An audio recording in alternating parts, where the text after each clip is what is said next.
नमस्कार दोस्तों, आप देख रहे हैं सनवाल एजुटेक यूट्यूब चैनल। दोस्तों बात करेंगे हाफ ईयरली एग्जामिनेशन 2024-25 का केमिस्ट्री का पेपर है 11वीं क्लास का। मैक्सिमम मार्क्स 70 नंबर रहेंगे। 3 घंटे 15 मिनट का एग्जाम होगा। फुल आंसर की आपको बताने वाला हूं। पेपर है इंग्लिश मीडियम का, बट आपको हिंदी में भी आपको ट्रांसलेट करके बताऊंगा। आंसर की रहेगी इंग्लिश में, जिसका आप ट्रांसलेट खुद करेंगे। बात करते हैं यहाँ पे सेक्शन ए के अंदर जो पहला क्वेश्चन है। पहले क्वेश्चन में क्या पूछा दोस्तों, यहाँ पे इसमें पूछा एक यौगिक का अनुभवजन्य सूत्र और अणुभार क्रमशः CHO और 180 ग्राम है। यौगिक का अणुसूत्र ज्ञात करना होगा। तो पहला क्वेश्चन में दोस्तों राइट आंसर क्या होने वाला पे सी ऑप्शन क्या हो जाएगा, राइट आंसर हो जाएगा C6H12O6 से। दूसरे क्वेश्चन की हम बात करते हैं। 2 नंबर जो क्वेश्चन है उसमें क्या पूछा है, निम्नलिखित प्रत्येक संख्या में कितने सार्थक अंक है। तो इसके अंदर कौन सा ऑप्शन राइट आंसर हो जाएगा पे 2 नंबर क्वेश्चन में सी ऑप्शन क्या हो जाएगा दोस्तों, राइट आंसर हो जाएगा 4 4 1। नेक्स्ट बात करते हैं 3 नंबर क्वेश्चन। 3 नंबर क्वेश्चन में दोस्तों क्या पूछा है पे 3 नंबर पूछा उन जोड़ों की पहचान करें जो समस्थानिक नहीं है। तो 3 नंबर जो क्वेश्चन है इसमें अंदर सी ऑप्शन क्या हो जाएगा, राइट आंसर हो जाएगा। उसके बाद में बात करते हैं 4 नंबर क्वेश्चन। किसी तत्व के परमाणु में 29 इलेक्ट्रॉन और 35 न्यूट्रॉन है, तो प्रोटॉन की संख्या यहाँ पे ज्ञात करनी होगी। तो 4 नंबर जी क्वेश्चन है इसके अंदर बी ऑप्शन क्या हो जाएगा, राइट आंसर हो जाएगा 29 प्रोटॉन। नेक्स्ट बात करते हैं दोस्तों 5 नंबर क्वेश्चन। 5 नंबर जो क्वेश्चन है इसमें क्या पूछा है, इसमें पूछा H और O, यानी कि H और H2O2 इसमें पूछा 2 H2O2 प्रजातियों में इलेक्ट्रॉन की संख्या बताना होगा। तो 5 नंबर जो क्वेश्चन है इसमें राइट आंसर कौन सा होगा पे बी ऑप्शन राइट आंसर हो जाएगा 1 2 15। नेक्स्ट बात करते हैं 6 नंबर। साइक्लोब्यूटोन और ब्यूटोन 1 है। तो 6 नंबर जो क्वेश्चन है इसके अंदर कौन सा ऑप्शन होगा पे सी ऑप्शन क्या हो जाएगा, राइट आंसर हो जाएगा सी ऑप्शन राइट आंसर हो जाएगा रिंग चेन आइसोमर्स। नेक्स्ट बात करते हैं आगे 7 नंबर क्वेश्चन। 7 नंबर क्वेश्चन में IPC का नाम बताना होगा। तो 7 नंबर जो क्वेश्चन है इसके अंदर कौन सा ऑप्शन होगा, ये आप कमेंट सेक्शन में जरूर बताएंगे कि इसका IPC नेम क्या होगा, ठीक है। उसके बाद में बात करते हैं 8 नंबर क्वेश्चन। 8 नंबर क्वेश्चन में IPC नेम पूछा तो इसमें आएगा पे बी ऑप्शन क्या हो जाएगा दोस्तों, यहाँ पे राइट आंसर हो जाएगा। तो 8 नंबर में कौन सा ऑप्शन होगा, बी ऑप्शन राइट आंसर हो जाएगा। उसके बाद में बात करते हैं 9 नंबर क्वेश्चन। 9 नंबर जो क्वेश्चन है इसमें क्या पूछा है, H2SO4 H2SO4 में सल्फर की ऑक्सीजन संख्या और इलेक्ट्रॉन विन्यास है, यानी कि 9 नंबर जो क्वेश्चन है इसके अंदर कौन सा ऑप्शन राइट आंसर हो जाएगा पे 9 नंबर में हो जाएगा डी ऑप्शन क्या हो जाएगा, राइट आंसर हो जाएगा। नेक्स्ट बात करते हैं आगे 10 नंबर क्वेश्चन। 10 नंबर जो क्वेश्चन है इसके अंदर कौन सा ऑप्शन होगा, ए ऑप्शन क्या हो जाएगा, राइट आंसर हो जाएगा। अब पूछा क्या है 10 नंबर क्वेश्चन में, निम्नलिखित में से कौन से रेडोस प्रतिक्रिया नहीं है। रेडोस प्रतिक्रिया नहीं है, ये इसमें पूछा गया है। उसके बाद में बात करते हैं सेक्शन बी के अंदर 11 नंबर क्वेश्चन के बारे में। तो 11 नंबर जो क्वेश्चन है इसके अंदर कौन सा, यहाँ पे इसमें क्या करना होगा आपको, इसमें क्या करना होगा आपको, इसमें करना होगा पे निम्नलिखित का सूत्र बताना होगा। जिसमें 4 दे रखे तो चारों के क्या करना होगा आपको, यहाँ पे सूत्र बताना है कि इनका सूत्र क्या क्या आएगा, जो आपको स्क्रीन पे बताने वाला हूँ, ठीक है। वैसे का CnH2n+2 इसका राइट आंसर हो जाएगा। CnH2n+2 ये हो सकता है इसका राइट आंसर, बट आपको स्क्रीन पे ही आपको ये डायरेक्टली बताने वाला हूँ। उसके बाद जो दूसरा क्वेश्चन है इसके अंदर 2 3 4 जितने भी है ना 11 नंबर के सभी आंसर आपको डायरेक्टली स्क्रीन पे ही बताने वाला हूँ। उसके बाद हम बात करते हैं 12 नंबर क्वेश्चन। एक साथ ही बताऊंगा आपको सेक्शन बी के सारे का आंसर। 12 नंबर जो क्वेश्चन आता है इसके अंदर भी आपको डायरेक्टली इसका भी आंसर आपको स्क्रीन में दिखाऊंगा। 12 नंबर में क्या है, यौगिक में प्राथमिक द्वितीयक तृतीयक कार्बन की पहचान करनी है कि कौन सा यहाँ पे द्वितीयक है, कौन सा प्राथमिक है, कौन सा तृतीयक है कार्बन है। उसके बाद 13 नंबर जो क्वेश्चन उसमें क्या करना होगा, आपको निम्नलिखित में सार्थक अंक लिखना होगा, ठीक है। 14 नंबर क्वेश्चन में उपयुक्त उदाहरण के साथ समस्थानिक को परिभाषित करना होगा। 15 नंबर जो क्वेश्चन है उसमें भारी जल और ऑक्सीकल अम्ल का सूत्र लिखना होगा। तो 15 नंबर जो क्वेश्चन यहाँ पे बात करते हैं 11 से लेके 15 तक के आंसर के बारे में। ये है आपके सामने जो सेक्शन बी की बात करते हैं 11 नंबर क्वेश्चन। तो 11 नंबर क्वेश्चन में क्या करेंगे यहाँ पे, इसका यहाँ तक ये 11 नंबर का आंसर है, ठीक है। इसमें ये क्या है दोस्तों, यहाँ पे गलत लिखा हुआ है, तो ये आंसर इसका 11 नंबर का फर्स्ट हो जाएगा। उसके बाद में 11 नंबर का जो सेकंड है ये है, 11 नंबर का जो थर्ड है इसका आंसर ये रहा आपकी स्क्रीन पे, ये थर्ड है। ये 11 नंबर का फोर्थ आ चुका है, फोर्थ मेरे हिसाब से गलत हो सकता है, ठीक है। उसके बाद में जो 12 नंबर क्वेश्चन है 12 नंबर का जो फर्स्ट है ये फर्स्ट है। ऐसे आपको आंसर लिखने होंगे एग्जाम में भी। 12 नंबर का सेकंड है, 12 नंबर का थर्ड आ चुका है, उसके बाद में 12 नंबर का फोर्थ आ चुका है। फिर बात करते हैं 13 नंबर का जो फर्स्ट है, ये इसमें 5 आएगा, इसमें 3 आएगा और इसमें 3 आएगा, इसमें अनंत आएगा। ठीक है, ये 12 नंबर के सारे हो चुके हैं 13 नंबर के। उसके बाद में बात करते हैं 14 नंबर क्वेश्चन। 14 नंबर के क्वेश्चन का आंसर ये रहा, आपकी स्क्रीन पे है। इसका जो ट्रांसलेट है आप खुद कर सकते हैं, यानी कि हिंदी में कर सकते हैं, इंग्लिश में भी लिख सकते हैं आप आंसर की। 15 नंबर का जो क्वेश्चन है इसका आंसर आपकी स्क्रीन पे है। और इसके बाद में बात करेंगे हम सेक्शन सी के अंदर जो 16 नंबर क्वेश्चन है उसके बारे में। दोस्तों सेक्शन सी की बात करते हैं 16 नंबर क्वेश्चन। 16 नंबर जो क्वेश्चन की हम बात करें, इसमें पूछा है सम अपघटन और विषम अपघटनीय विदलन में के बीच अंतर बताना होगा। सेक्शन सी के सारे क्वेश्चन के आंसर के एक साथ बताऊंगा। 16 के बाद में आता है 17 नंबर क्वेश्चन। इसमें क्या है, आपको निम्नलिखित का उत्तर देना होगा। जैसे हम फर्स्ट की हम बात करें तो ई और न्यूट्रॉन पर आवेश लिखना होगा। आवर्ती की इकाई कितनी होती है, प्लैंक स्थिरांक का मान तीसरे में है। उसके बाद में जो 18 नंबर क्वेश्चन है आईपीएससी आपको नेम लिखना होगा। जैसे फर्स्ट सेकंड थर्ड हो गए, फोर्थ 5 जितने भी इसमें दे रखे आईपीएससी नाम लिखेंगे। उसके बाद में आता है 19 नंबर क्वेश्चन। इसमें संक्षिप्त में टिप्पणी लिखना होगा। तो फर्स्ट क्या पूछा है यहाँ पे, फर्स्ट पूछा है प्रेरणिक प्रभाव क्या है, और दूसरा क्या है कार्बन का टेट्राहेड्रल मॉडल क्या है। उसके बाद जो 20 नंबर क्वेश्चन आता है, ये इसमें पूछा आपको यहाँ पे जितनी भी संख्या दे रखी है इसमें इलेक्ट्रोफाइल और न्यूक्लियोफाइल की पहचान करना होगा। दूसरे में क्या है 20 का फिनोल की अनुनादी संरचना क्या है। और उसके बाद में 21 नंबर क्या है एक्सप्लेन करना है, इनकी निम्न की व्याख्या करना होगा।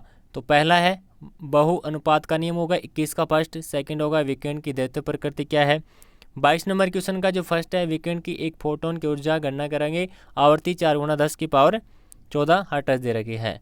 दूसरा है तरंग दैर्घ्य दे रखी है यहाँ पे 4800 एंगस्ट्रॉन वाले पीले विकिरण की ए तरंग संख्या और बी आवर्ती की गणना यहाँ पे ज्ञात करेंगे। 23 नंबर क्वेश्चन आता है निम्नलिखित को परिभाषित करेंगे। तरंग दैर्घ्य हो गया, मोलरता हो गई और मोलहंस हो गया। 24 नंबर क्वेश्चन में भी है रेखांकित परमाणु की ऑक्सीकरण संख्या ज्ञात करेंगे। यौगिक के आणविक द्रव्यमान की गणना भी करेंगे। 25 नंबर क्वेश्चन आता है, इसमें है क्षारीय माध्यम में आयन इलेक्ट्रॉन विधि द्वारा रेडॉक्स अभिक्रियाओं को संतुलित करना होगा। तो सेक्शन सी के जितने भी क्वेश्चन यहाँ पे दे रखे हैं सभी क्वेश्चनों के आंसर की आपको एक साथ बताऊंगा। 25 तक हम बात करेंगे, और ये आपका 16 से लेके 25 तक क्वेश्चन के आंसर के बारे में। यह है दोस्तों आपके सामने सेक्शन सी का जो 16 नंबर क्वेश्चन है। ठीक है, इसका आंसर है यहाँ पे आपको 2 भागों में इसमें लिखना होगा। ठीक है, डिफरेंस लिखने होंगे कि क्या क्या इसमें डिफरेंट है, क्या क्या अंतर है। उसके बाद में 17 नंबर का जो फर्स्ट है, ये 17 नंबर का फर्स्ट का आंसर है। ये सेकंड हो चुका है 17 नंबर का। लगभग आंसर के सारे सही है, कुछ एक गलत हो सकते हैं, बाकी सारे सही हैं। 2 के बाद तीसरा आ चुका है, ये वाला सही है, इसको ये सही मानना आप, ये इसमें गलत लिखा हुआ है। 18 नंबर का है ये फर्स्ट है, 18 नंबर का सेकंड, 18 नंबर का ये फोर्थ है जो गलत है, ये थर्ड है जो सही है। ये 18 नंबर का 5 है, ये सही है। और 18 नंबर का जो 6 है ये भी सही है। 19 नंबर का जो फर्स्ट है इसका आंसर ये रहा, क्योंकि 19 में संक्षेप में टिप्पणी पूछा तो पहला क्या पूछा यहाँ पे से प्रेरणिक प्रभाव क्या है, तो उसके बारे में लिखा हुआ है कि इसमें क्या क्या इसमें दे रखा है। उसके बाद दूसरा आता है कार्बन का टेट्राहेड्रल मॉडल क्या क्या है, उसके बारे में टिप्पणी लिखनी है।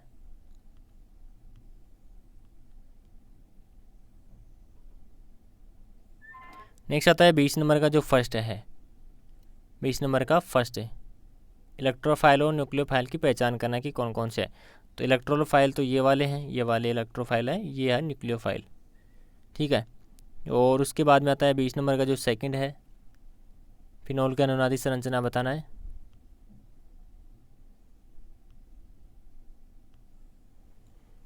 नेक्स्ट आता है 21 नंबर क्वेश्चन। इसमें व्याख्या करनी होगी बहु अनुपात का नियम होगा। जैसे फर्स्ट में बहु अनुपात का नियम होगा, सेकंड में विकिरण की दैत्य प्रकृति है, तो ये पहला है। एग्जाम्पल भी आपको लिखने होंगे।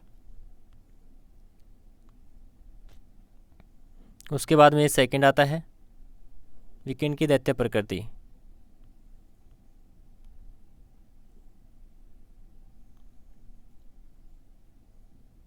ये सेकंड का आंसर है।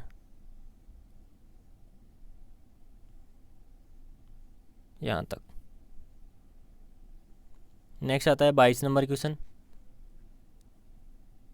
22 में पूछा था विकिरण की एक फोटोन ऊर्जा की गणना करेंगे जिसकी आवृत्ति 4 गुना 10 की पावर 14 हर्ट्ज दे रखी है। तो फ्रीक्वेंसी दे रखी है v बराबर, तो इसको आप इस प्रकार सॉल्यूशन करेंगे।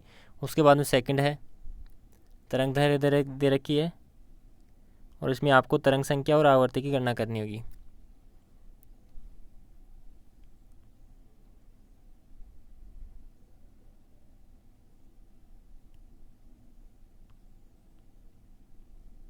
उसके बाद में आता है 23 नंबर क्वेश्चन। 23 नंबर का जो फर्स्ट है तरंग दैर्घ्य की परिभाषा। सेकंड है 23 नंबर का मोलरता किसे कहते हैं, तो मोलरता की परिभाषा लिख रहा है और इसका सूत्र भी लिखा हुआ है। तीसरा आता है मोल अंश, मोल फ्रिक्शन। उसके बाद में आता है 24 नंबर का जो फर्स्ट है, इसमें आपको क्या करना था, जो रेखांकित जो परमाणु की ऑक्सीकरण संख्या है तथा दिए गए जो यौगिक के आणविक द्रव्यमान की गणना करेंगे। ये फर्स्ट हो गया। उसके बाद में सेकंड है, ये थर्ड है, इसमें कितने हैं, लगभग 6 पूछे गए। ये फोर्थ है, ये 5 और ये 6 है। उसके बाद में बात करते हैं 25 नंबर क्वेश्चन। क्षारीय माध्यम में आयन इलेक्ट्रॉन विधि द्वारा रेडॉक्स अभिक्रियाओं को संतुलित करना होगा। तो इसे अभिक्रिया को संतुलित करना होगा। यहाँ पे स्टेप 1 दे रखा है, स्टेप 1 से करेंगे। उसके बाद स्टेप सेकंड में जाएंगी, फिर स्टेप थर्ड के अंदर, फिर आपको स्टेप 4 में जाना होगा। स्टेप बाय स्टेप आपको इसको अभिक्रिया को संतुलित करना होगा, तभी आपको नंबर मिलेंगे इसमें। स्टेप 5, स्टेप 6, स्टेप 7, स्टेप 8 और स्टेप 9। ये 25 नंबर का कंप्लीट हो चुका। बात करेंगे सेक्शन डी के अंदर 26 नंबर क्वेश्चन के बारे में।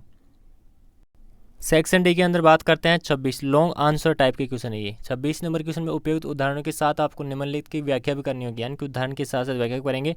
तो फर्स्ट में क्या है, कार्यात्मक समावेशिता क्या है। दूसरे में संतृप्त हाइड्रोकार्बन क्या है, समचक्रीय यौगिक होगा तीसरे में। चौथे में एल्काइन होगा, एरोमेटिक यौगिक होगा पांचवें के अंदर।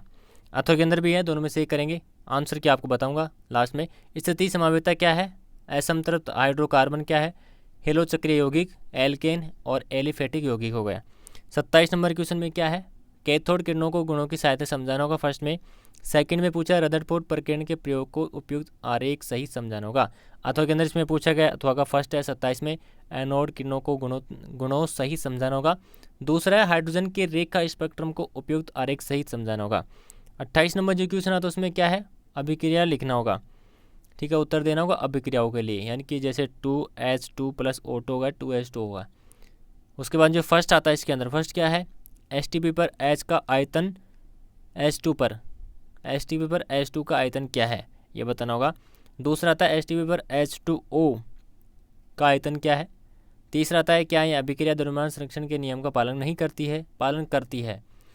चौथा है यदि H2 का द्रव्यमान 2G 2 ग्राम है तो HO का जो H2O का द्रव्यमान कितना होने वाला है। उसके बाद अथवा में भी इसमें दिया गया है, यदि H2 को मोल में अपचित किया जाता है तो NH3 के मोलों की संख्या ज्ञात करनी होगी। दूसरा था क्या है अभिक्रिया द्रव्यमान संरक्षण के नियम का पालन करती है। तीसरा पूछा यहाँ पे STP पर H2 का आयतन क्या है और STP पर NH3 का आयतन क्या है। और उसके बाद में 28 का जो 4 यानी कि 5 है उसमें क्या पूछा यहाँ पे, यदि H2 का द्रव्यमान 2 ग्राम है तो NH का द्रव्यमान कितना होगा। उसके बाद में आता है 29 नंबर क्वेश्चन, संक्षेप में टिप्पणी लिखना होगा। तो 29 का जो फर्स्ट है हाइजेनबर्ग अनिश्चितता सिद्धांत क्या है, अनुभवजन्य सूत्र क्या है, आइसो इलेक्ट्रॉनिक प्रजाति क्या है, अथवा के अंदर है आणविक सूत्र क्या है 29 का अथवा। दूसरा है विद्युत चुंबकीय स्पेक्ट्रम क्या है, सिद्ध करेंगे इलेक्ट्रॉन की त्रिज्या क्या है तीसरा। 30 नंबर का जो क्वेश्चन है इसमें क्या है, निम्नलिखित में से क्रियाशील समूह की पहचान करनी होगी। तो जैसे ए हो गया, जैसे फॉर्मिक एसिड हो गया, प्रोपेनॉल हो गया, बी हो गया, अमील एनहाइड्रेट हो गया, इथेनॉल हो गया। दूसरा क्वेश्चन है नाइट्रोबेंजीन की संरचना लिखना होगा। तीसरा है 30 का आइसो ऑक्टेन में कितने कार्बन मौजूद होते हैं। चौथा है उपयुक्त के साथ निम्नलिखित की व्याख्या करना होगा।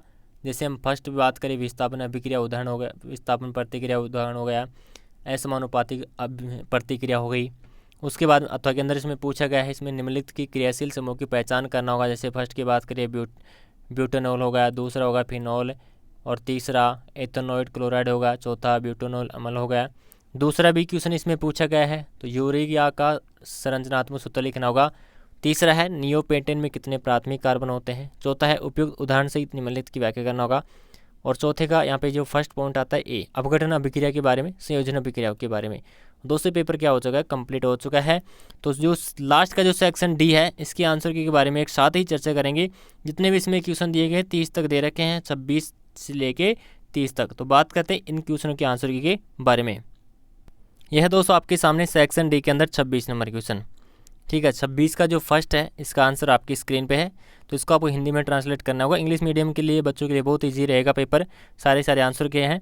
हिंदी वालों को थोड़ी सी प्रॉब्लम होगी क्योंकि हिंदी वाले इसको ट्रांसलेट करने में आसानी रहेगी। वैसे फिजिक्स वाले जितने भी छात्र हैं वो इंग्लिश भी जानते हैं, हिंदी भी जानते हैं। ये सेकंड है, एग्ज़ाम इंग्लिश में ज़्यादा लिखेंगे ना तो ज़्यादा नंबर आएंगे आपको। उसके बाद ये थर्ड है, उसके बाद ये फोर्थ है एल्काइन एरोमेटिक कंपाउंड्स आ गया 5 में। उसके बाद में बात करते हैं 27 नंबर क्वेश्चन का जो फर्स्ट है कैथोड रे। तो कैथोड रे के बारे में बताना फर्स्ट में।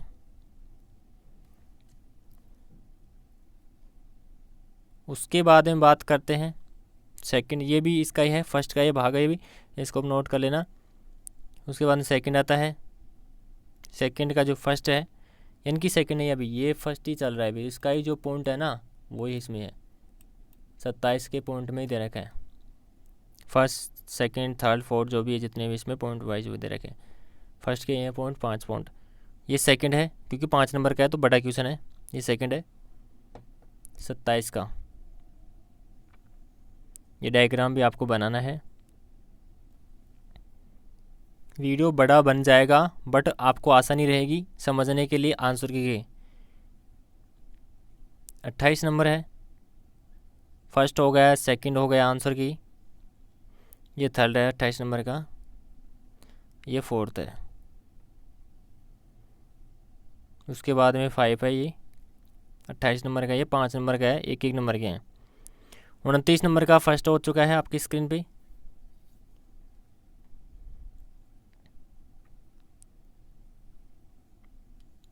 और 30 का सेकंड,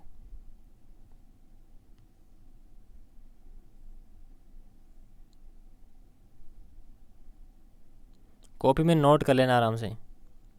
यदि समझ में नहीं आया तो आराम से पर्सनल नोट कर लीजिए कॉपी में और आंसर की नोट कर लेना। पीछे भी बैक जाके देख सकते हैं वापस से। 30 नंबर का जो फर्स्ट आता है, फर्स्ट का ए पार्ट है, कार्बोलिक एसिड आ गया, एल्डिहाइड होगा, एसिड एल्कोहल। उसके बाद सेकंड, ये थर्ड है,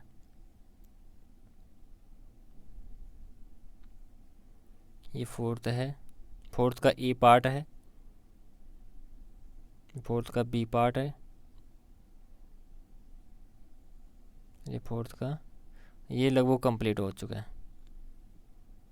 ठीक है, ये पेपर आपका क्या हो चुका है, यहाँ पे कंप्लीट हो चुका है। तो प्लीज़ वीडियो को लाइक कर, चैनल को जरूर सब्सक्राइब करें। 20 दिसंबर को आपके एग्जाम होने वाले हैं केमिस्ट्री यानी कि रसायन विज्ञान की। धन्यवाद।